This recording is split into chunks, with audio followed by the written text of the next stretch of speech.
Le second cas, le deuxième cas, donc le deuxième cas, c'est si delta est égal à 0. Alors, dans le cas où delta est égal à 0, on a quoi? On nous dit que il existe, d'accord? C'est le signe il existant, hein? Il faudra donc comprendre. Il existe une seule et unique solution et unique racine, d'accord? Il existe une seule et unique racine x0, généralement notée x0, telle que ce x0, c'est simplement une notation égale à x1 qui est égal à x2 égale à moins b sur 2a. Alors, je rappelle pourquoi vous avez moins b sur 2a, parce que simplement, quand on explique, vous vous rappelez tout à l'heure, dans le cas où delta est positif. Alors, quand delta était positif, nous avions quoi? Nous avions x1 égale à moins b, moins racine de delta sur 2a, et x2 était égal à moins b plus racine carrée de delta sur 2a. Maintenant, à partir de x1 et de x2, supposons que le cas où delta est égal à 0. Si ce delta est égal à 0, ça veut dire que cette racine est nulle. De la même manière, également, si nous supposons que celui-là est égal à 0, donc cette valeur-là aussi devient nulle. Et on constate qu'est-ce qui reste en fait? Ce qui reste, c'est quoi? On a partout la valeur moins b sur 2a. On a partout la valeur moins b sur 2a. En fait, c'est la raison pour laquelle on dit que donc x0 égale à x1 égale à x2 égale à moins b sur 2a dans le cas où delta est égal à 0. Et sa forme factorisée, donc ça c'est pour expliquer, d'accord? Sa forme factorisée est égale à quoi? Comme dans l'autre cas aussi, vous pouvez même donner la forme factorisée. F de x égale à facteur de x moins x0 au carré. Pourquoi?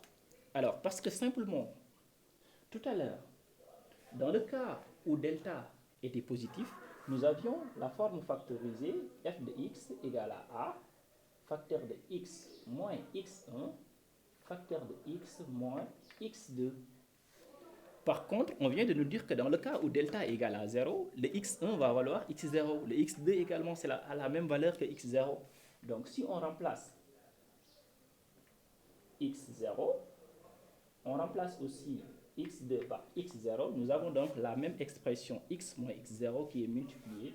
Et si on le fait, donc vous avez x moins x0, le tout au carré. Donc, c'est la raison pour laquelle vous avez ceci. Okay? Donnons un exemple.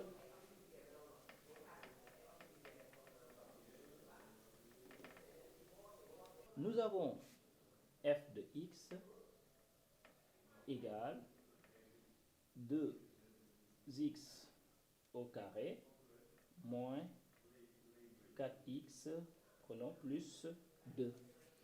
Et là, nous allons donc appliquer directement ce qui a été donné ici. Donc, on calcule le discriminant delta. Delta égale b au carré moins 4 fois a fois c. Et par identification, je l'ai dit toujours, ça vous permet en fait, toujours, il faut identifier les coefficients a, b et c. Cela vous permet de ne pas faire beaucoup d'erreurs au niveau dans vos calculs. Donc vous avez a égale à 2, b égale à 4 et c égale à 2. Ceci étant fait, donc moi je calcule donc le discriminant delta qui va être égal à b au carré, donc moins 4 au carré, moins 4 fois a et fois b. Donc si on le calcule, le moins au carré c'est aussi plus, alors 4 au carré ça donne 4 fois 4 ça fait 16, et 2 fois 2 ça fait 4 fois 4 ça donne 16. Donc 16 moins 16 égale à 0. Nous avons bien vu que ici le delta est égal à 0. Donc on peut aisément donc calculer notre x0.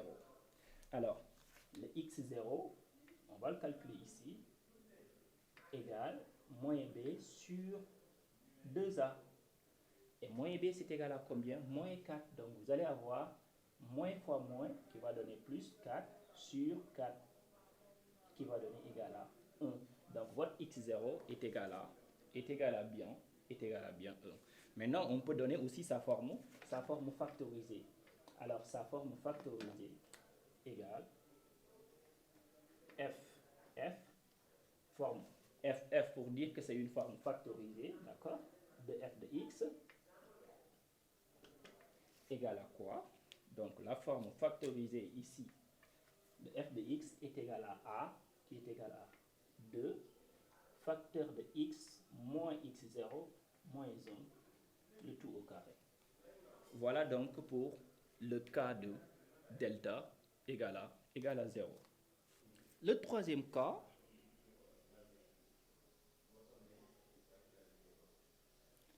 d'accord, c'est si delta est négatif. Autrement dit, si on calcule donc delta et qu'on trouve une valeur négative, qu'est-ce que cela veut dire?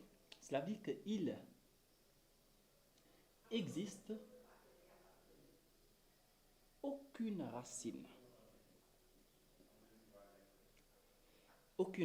dans R. Alors, il est important de préciser cet ensemble. Il n'existe aucune racine dans R. Pourquoi? Parce que simplement, dans le cas où delta est négatif, ça veut dire que si on trouve une valeur qui est égale à moins 4, une valeur qui est égale à moins 8, si on ne précise pas qu'il n'y a pas de racine dans R, cela pourrait entraîner des problèmes dans la suite. Pourquoi? Parce que c'est ce qui feront la classe de terminale. Verront que dans un autre ensemble que l'on appellera l'ensemble des nombres complexes, si delta est inférieur à 0, dans cet ensemble, on peut bel et bien avoir des racines. Alors, revenons dans l'ensemble R. Donc, il n'existe pas, alors, pas de forme aussi, pas de solution S égale l'ensemble vide. Donc, cette écriture d'ensemble vide est la même chose également pour les gens qui l'écrivent ainsi. Mais il est strictement interdit dans les cas où, par exemple, des élèves écrivent S, attention, si vous écrivez ceci, S égale à ensemble vide, ça c'est faux. Donc, il faut faire attention par rapport à cela. Alors, si on nous demande aussi dans de pareils cas la forme factorisée, notamment, on note que, étant donné qu'il n'existe pas de racine, donc il n'y a pas de forme factorisée. Alors, donc, pas de forme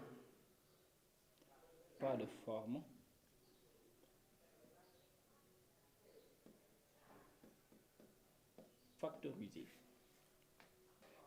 Prenons un exemple.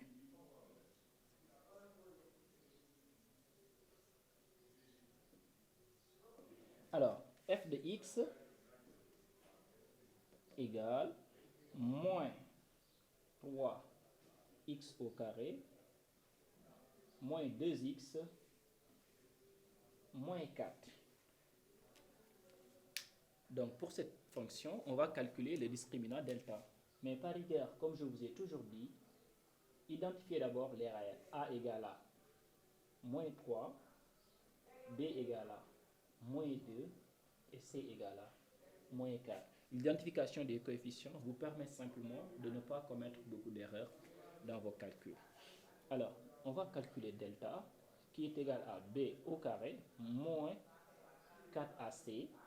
Et B au carré, ça va donner donc moins 2 au carré moins 4 fois A fois moins 3 fois C fois moins 4.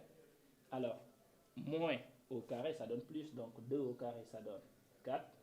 Et ici, vous avez quoi? Moins, donc 3. On règle d'abord les signes moins. Moins fois moins, c'est un plus. Plus fois, ça donne un signe moins. Donc, vous allez avoir donc 3 fois 4 égale à combien? Égale à 12. Et 12 multiplié par 4 égale à 48.